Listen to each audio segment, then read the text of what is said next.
नमस्कार दोस्तों, आप सभी का स्वागत है। आज हम आपके लिए कुवैत और यूएई से जुड़ी कुछ बेहद महत्वपूर्ण अपडेट लेकर आए हैं, जिन्हें जानना हर वहां रहने वाले व्यक्ति के लिए ज़रूरी है। इसलिए इस वीडियो को अंत तक ज़रूर देखें।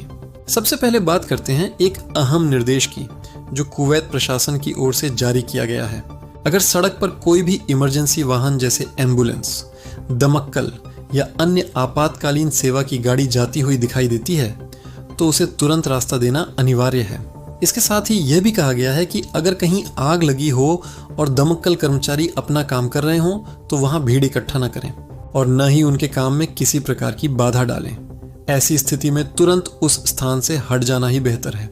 इसके अलावा अगर आप किसी इमरजेंसी स्थिति में कॉल करते हैं तो आपको शांत रहकर सही जानकारी और सही लोकेशन देनी चाहिए, ताकि राहत और बचाव टीम समय पर आप तक पहुंच सके। अब अगली बड़ी अपडेट की बात करें तो कुवैत सरकार ने तंबाकू और ई सिगरेट से जुड़े उत्पादों की ऑनलाइन डिलीवरी पर पूरी तरह प्रतिबंध लगा दिया है। इसमें इलेक्ट्रॉनिक सिगरेट, वेप और सभी प्रकार के तंबाकू उत्पाद शामिल हैं। नियम का उल्लंघन करने पर सख्त कानूनी कार्रवाई की जाएगी। आगे बढ़ते हैं अगली खबर की ओर। कुवैत सिविल डिफेंस के अनुसार पिछले 24 घंटों में 12 ड्रोन का पता लगाया गया, जिनमें से 8 ड्रोन को मार गिराया गया है। इन ड्रोन का मलबा भी बरामद किया गया है।